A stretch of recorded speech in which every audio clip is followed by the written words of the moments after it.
Effect అంతా బంగారం పైనే. ఎక్కడో సమస్య గోల్డ్ రేట్ పైనే ఎఫెక్ట్. ప్రపంచంలో ఇదొక్కటే నమ్మకమైన లోహం, అందుకే దీనికి ఇంత డిమాండ్. కరెన్సీ వాల్యూ తగ్గినా పుత్తడికే పవర్. సెంట్రల్ బ్యాంకులు ఏ నిర్ణయాలు తీసుకున్నా బంగారానికే వాల్యూ. గత ఏడాదితో పోలిస్తే రేట్ రెట్టింపైంది. ఇంత తక్కువ టైంలో ఇంతలా రేటు పెరగడం చరిత్రలో ఇదే మొదటిసారి. మరి గోల్డ్ రేట్ అసలు తగ్గుతుందా?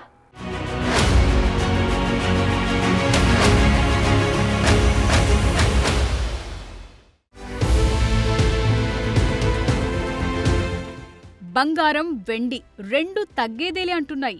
2026లో మరింత రేటు పైకి వెళ్లే అవకాశాలే కనిపిస్తున్నాయి. గతేడాది 10 గ్రాముల బంగారం 75,000 నుండి 80,000 దాకా ఉండేది. కానీ ఇప్పుడు 1,40,000 దాటేసింది. 1,50,000కు దగ్గరవుతోంది. ప్రపంచంలో ఏ ఆర్థిక వ్యవస్థపై ఒత్తిడి పెరిగినా, ఎవరికి సమస్యొచ్చినా, యుద్ధాలు జరిగినా, అశాంతి ఉన్నా అంతా బంగారంపైనే పడుతోంది. మధ్యలో ట్రంప్ టారిఫ్లు, నిర్ణయాలు చేస్తున్న పనులతో బంగారంపైనే ఎఫెక్ట్ పడుతోంది. అసలు 24 క్యారెట్ల 10 గ్రాముల బంగారం కొనాలంటే ఇప్పుడు జనం హడలిపోవాల్సిందే. అది పరిస్థితి. రేట్ 1,00,000 దాటగానే వామ్మో అనుకున్నారు. ఇప్పుడది 1,50,000కు చేరువయింది. ఈ ఏడాది కూడా గోల్డ్ సరికొత్త రికార్డులు సృష్టించడం ఖాయమే అంటున్నారు. అసలు ఈ ధర ఎక్కడి దాకా వెళుతుందన్నది కూడా సరిగా అంచనాలు వెయ్యలేని పరిస్థితి ఏర్పడింది. బంగారం ధర మరీ ఇంతగా పెరిగింది కదా, మరి తగ్గుతుందా అన్న క్వశ్చన్లొస్తున్నాయి. పరిస్థితులు చూస్తుంటే అసలు తగ్గేదే లేదన్నట్లుగా సీన్లున్నాయి. ఏదో మహా అద్భుతం జరిగితే తప్ప గోల్డ్ రేట్ తగ్గదంటున్నారు. తగ్గినా కూడా కాస్తో కూస్తోనే అంటున్నారు. సో పెరగటమే తప్ప తగ్గటం అన్న సిట్యువేషన్ కనిపించటం లేదు. అమెరికా ఫెడరల్ రిజర్వ్ వడ్డీ రేట్లు తగ్గిస్తుందన్న అంచనాలతో బంగారం, వెండి ధరలకు మళ్లీ రెక్కలొచ్చాయి. ఎన్నడూ లేనట్లుగా సరికొత్త రికార్డుల దిశగా వెళుతున్నాయి. ప్రెజెంట్ హైదరాబాద్ బులియన్ మార్కెట్లో 24 క్యారెట్ల 10 గ్రాముల బంగారం ధర 1,47,600 ఉండగా, 22 క్యారెట్ల 10 గ్రాముల బంగారం ధర 1,31,650గా ఉంది. ఇంటర్నేషనల్ మార్కెట్లో బంగారం ఔన్స్ $4,638 వద్ద ట్రేడవుతుండగా, వెండి $90 ఎగువన కొనసాగుతోంది. డాలర్తో రూపాయి మారకం విలువ 90.20గా ఉంది. రూపాయి విలువ క్షీణత కూడా దేశీయంగా బంగారం, వెండి రేట్లపై ఎఫెక్ట్ చూపుతోంది. తాజాగా విడుదలైన అమెరికా ద్రవ్యోల్బణం లెక్కలు ఫెడరల్ రిజర్వ్ మరోసారి వడ్డీ రేట్లు తగ్గించొచ్చన్న అంచనాలను పెంచాయని, అందుకే గోల్డ్, సిల్వర్ ధరలు పెరుగుదలకు కారణమయ్యాయని అంటున్నారు. ప్రపంచ వ్యాప్తంగా ఉద్రిక్తతలు కూడా మరో కారణంగా కనిపిస్తోంది. ఇరాన్లోని పౌరుల ఆందోళనలు, ఉక్రెయిన్, రష్యా మధ్య కొనసాగుతోన్న దాడుల కారణంగా సురక్షిత పెట్టుబడి సాధనాలుగా భావించి బంగారం, వెండిపై పెట్టుబడులు కుమ్మరిస్తుండటంతో వీటి ధరలు ఆకాశాన్నంటుతున్నాయి. ఇది గతేడాది కంటే గోల్డ్ రేట్లో 73% పెరుగుదల కనిపించింది. ఈ పెరుగుదలకు ప్రధాన కారణాలు గ్లోబల్ ఎకనామిక్ అనిశ్చితి, geo political tensions, central bank పాలసీలు. బంగారం ధరలు పెరగటానికి ప్రధాన కారణం ఏంటంటే దీన్నే అందరూ నమ్మకమైన ఆస్తిగా చూస్తుంటారు. సో ఎకనామిక్ రిస్కులు పెరిగినప్పుడు గోల్డ్ డిమాండ్ పెరుగుతుంది. సో ఈ ఏడాది కూడా బంగారం రేటు పెరగటానికి కారణం ఆర్థిక అనిశ్చితి, ద్రవ్యోల్బణం. గ్లోబల్ గ్రోత్ కూడా స్లో డౌన్ అయ్యింది. సో ఇదంతా తలనొప్పులెందుకు అని ఇన్వెస్టర్లు గోల్డ్ కు మారుతున్నారు. ఇన్ఫ్లేషన్ హెడ్జ్ గా గోల్డ్ పనిచేస్తుంది. ఎందుకంటే కరెన్సీ వాల్యూ తగ్గినప్పుడు బంగారం వాల్యూ స్టేబుల్ గా ఉంటుంది. యుఎస్ జాబ్స్ రిపోర్ట్ మిక్స్డ్ గా ఉండటం వల్ల ఫెడ్ రేట్ కట్స్ అంచనాలు పెరిగాయి. ఇది గోల్డ్ ను మరింత అట్రాక్టివ్ చేసేలా తయారైంది. ఇక US, Venezuela tensions, Iran military operations, Greenland సంక్షోభం, రష్యా ఉక్రెయిన్ అనిశ్చితి ఇలాంటివన్నీ బంగారాన్ని టాప్ పొజిషన్ లో ఉంచుతున్నాయి. అందనంత ఎత్తుకు తీసుకువెళుతున్నాయి. వీటికి తోడు ట్రంప్ నిర్ణయాలు కూడా గోల్డ్ రేట్ పెరగటానికి కారణమవుతోంది. సో అంతా ఈ రిస్కులెందుకని స్టాక్స్ నుండి గోల్డ్ కు ఫండ్స్ షిఫ్ట్ అవుతున్న పరిస్థితి.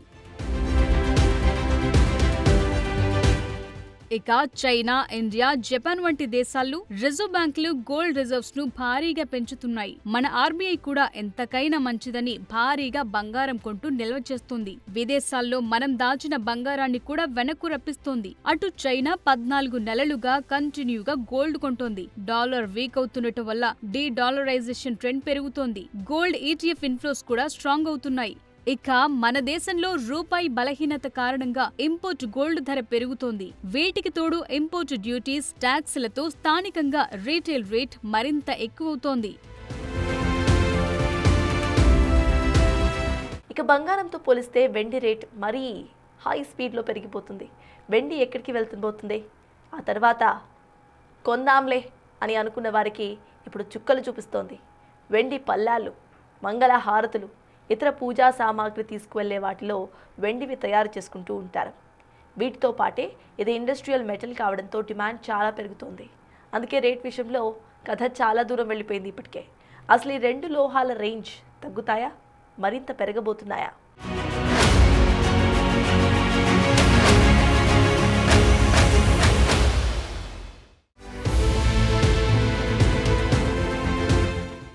బంగారం ప్రియులకు షాక్. మళ్లీ పెరిగిన గోల్డ్ రేట్, తులంపై భారీగా పెరిగిన ధర, ఇలాంటి న్యూస్ రోజు వినిపిస్తున్నాయి. ఇకపై కూడా వినిపించబోతున్నాయి. ఎందుకంటే రేట్లు పెరగటమే కానీ తగ్గే సీన్లు ఎక్కడా కనిపించట్లేదు మరి. ఇక జియో పొలిటికల్ రిస్కులు పెరిగితే బంగారం ధరలు మరో 20% పెరిగే ఛాన్స్ ఉందంటున్నారు. ట్రంప్ పాలసీలు సక్సెస్ అయితే, అంటే ఆశించిన గ్రోత్, డాలర్ స్ట్రాంగ్ అయితే ధరలు 5 నుంచి 20% తగ్గొచ్చంటున్నారు. అయితే ఇది అనుకున్నంత ఈజీ కాదు. సో ధరలు పెరగటం వెనుక గ్లోబల్ రిస్కులున్నాయి. పాలసీ షిఫ్ట్స్ ప్రధానంగా కనిపిస్తున్నాయి. ఇండియాలో ఇది ఇన్వెస్ట్మెంట్ కు మంచి అవకాశం. కానీ కొనేందుకే డబ్బులు చాలా పెట్టాల్సి ఉంటుంది. ఒక దశలో 80,000కు తులమొచ్చిన బంగారం ఇప్పుడు రెట్టింపుకు దగ్గరలో ఉంది. గత 4 రోజుల్లోనే వెండి ధర 35,000 పెరిగింది. ఈ ఏడాదిలో ఇప్పటి వరకు కిలో వెండిపై 52,000 పెరిగిందంటే కథ ఎలా నడుస్తోందో అర్థం చేసుకోవచ్చు. గతేడాది డిసెంబర్ 31 నాటికి కిలో వెండి 2.35 లక్షలుగా ఉంది. కానీ ఇప్పుడు రూట్ మార్చి కథ మార్చేశాయి బంగారం, వెండి ధరలు. ఈ రేట్లు చూస్తుంటే ఇప్పుడే కళ్ళు బైర్లు కమితే ఇక రాబోయే రోజుల్లో మైండ్ బ్లాంక్ అవ్వటం ఖాయంగానే కనిపిస్తోంది. మార్కెట్లో ఏ ఇన్వెస్ట్మెంట్ కైనా కాంపౌండ్ గ్రోత్ రేట్ అనేది యావరేజ్ గా పెరుగుతూ వస్తుంది. ఇది రకరకాల పరిస్థితులపై ఆధారపడి ఉంటుంది. కానీ ఇప్పుడు గ్లోబల్ వైడ్ గా సిచ్యువేషన్స్ బాగాలేవు. సో మరింత పెరిగే ఛాన్సెస్ ఖాయంగానే కనిపిస్తోంది. సిల్వర్ కు డ్యూయల్ నేచర్ ఉంది. ఇది గృహ అవసరాల్లో, అటు ఇండస్ట్రియల్ అవసరాల్లో కీలక లోహంగా ఉంది. పైగా దీన్ని కూడా ఇన్వెస్టర్లు కొంతలో కొంత సేఫ్ మెటల్ గా చూస్తున్నారు. వెండికి ఇండస్ట్రియల్ డిమాండ్ పెరుగుదలకు కారణం solar panels, electric vehicles, electronics, defence, green energy సెక్టార్లలో సిల్వర్ వాడకం భారీగా పెరిగింది. China processed silver licensing system global ఇన్వెంటరీల తగ్గుదల కారణంగా డిమాండ్ సప్లై గ్యాప్ పెరిగింది. అందుకు రేటు విపరీతంగా పెరుగుతోంది. అందుకే గోల్డ్ కంటే ఎక్కువ జెట్ స్పీడ్ తో దూసుకెళ్తోంది. ఇలా బంగారం, వెండి ధరలు విపరీతంగా పెరుగుతున్న టైంలో చాలా మందికి వచ్చే కామన్ డౌట్ ఏంటంటే అసలు ఈ రేట్లు తగ్గుతాయా, పెరుగుతాయా, ఎప్పుడు కొనాలి అన్నది. అయితే పెళ్లిళ్లు, ఇతర శుభకార్యాలు, అవసరాల కోసం గోల్డ్ కొనటం తప్పనిసరి అవసరం. అందుకే రేటు ఎంతున్నా తులం కొనే దగ్గర అరతులమైనా కొనాల్సిన పరిస్థితి ఉంటుంది. సో కొనేది తప్పనప్పుడు వచ్చే నెల తగ్గుతుందేమో అని చూసి కొనటం చేస్తుంటారు. అయితే వరుసగా ట్రెండ్ చూస్తుంటే ఎక్కడా తగ్గటం లేదు. మరికొందరైతే మరో కొత్త లెక్కలు వేస్తున్నారు. ఇప్పటి ట్రెండ్ ప్రకారం యావరేజ్ కాంపౌండ్ ఇంట్రెస్ట్ గ్రోత్ ఎలా ఉండబోతోందో లెక్కలు కడుతున్నారు. 2050 నాటికి తులం బంగారం రేట్ ఎంతవుతుందో అంచనాలు కడుతున్నారు. గత 30 ఏళ్ల డేటా ప్రకారం భారత్లో గోల్డ్ రేట్లు సంవత్సరానికి సగటున 10.83% కాంపౌండ్ యాన్యువల్ గ్రోత్ రేట్తో పెరిగాయి. గత 20 సంవత్సరాల్లో ఇది 14.35% చేరింది. గత 15 సంవత్సరాల్లో 12% సగటు రాబడి వచ్చింది. ఇండియాలో రూపాయి మారకపు విలువ పడిపోతుండటం వల్ల బంగారంపై ఎక్కువ రాబడి వస్తోంది. 2030 నాటికి బంగారం ధర ఔన్స్కు $5,000 నుంచి $10,000 వరకు చేరుతుందని నిపుణులు అంచనా వేస్తున్నారు. మన దగ్గర రూపాయి విలువ, ఇంపోర్టు డ్యూటీల కారణంగా ధరలు మరింత ఎక్కువగా ఉంటాయి. సో గత ట్రెండ్ల ఆధారంగా అంచనా వేస్తే సంవత్సరానికి 10% కాంపౌండ్ ఇంట్రెస్ట్ గ్రోత్ రేట్తో 2050 నాటికి 24 క్యారెట్ల బంగారం 10 గ్రాముల ధర సుమారు 14 లక్షల నుంచి 15 లక్షల వరకు ఉండొచ్చన్న లెక్కలేస్తున్నారు.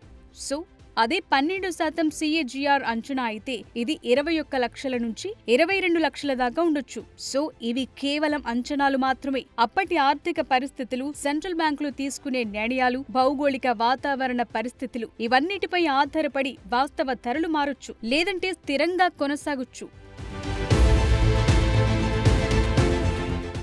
సో ప్రజెంట్ సిట్యుయేషన్ కొస్తే 2026 సగం గడిచేసరికి బంగారం ధరలు మరో 6% పెరిగే అవకాశం ఉందని గోల్డ్మన్ సాక్స్ అంచనా వేసింది.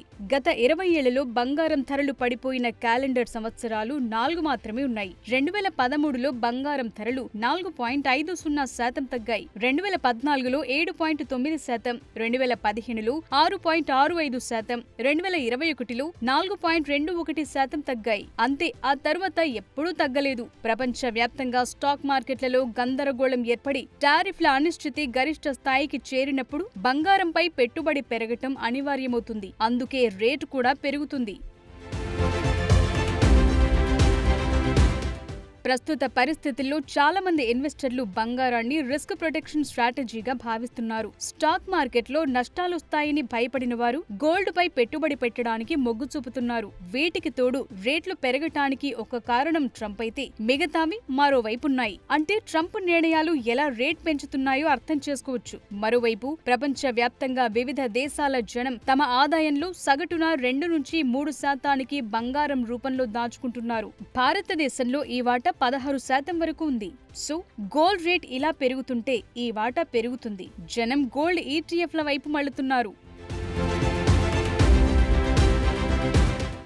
గోల్డ్మన్ సాక్స్ రిపోర్టు ప్రకారం అమెరికా ఫెడరల్ రిజర్వ్ వడ్డీ రేట్లను తగ్గిస్తే పెట్టుబడిదారులు బంగారం వైపు మొగ్గు చూపిస్తారు. ఎక్కువ మంది పుత్తడిపై పెట్టుబడి పెంచినప్పుడు ధర కూడా పెరుగుతుంది. భారత్తో సహా ఆసియా దేశాల్లో గోల్డ్ ను మూలధనంగా భావిస్తారు. బంగారం కొనుగోలు అనేది చాలా కాలంగా భారతీయ సంస్కృతిలో భాగంగా ఉంది. పండగలు, వివాహాలు వంటి శుభకార్యాలకు పసిడి కొనటం మన వాళ్లకు కామనే.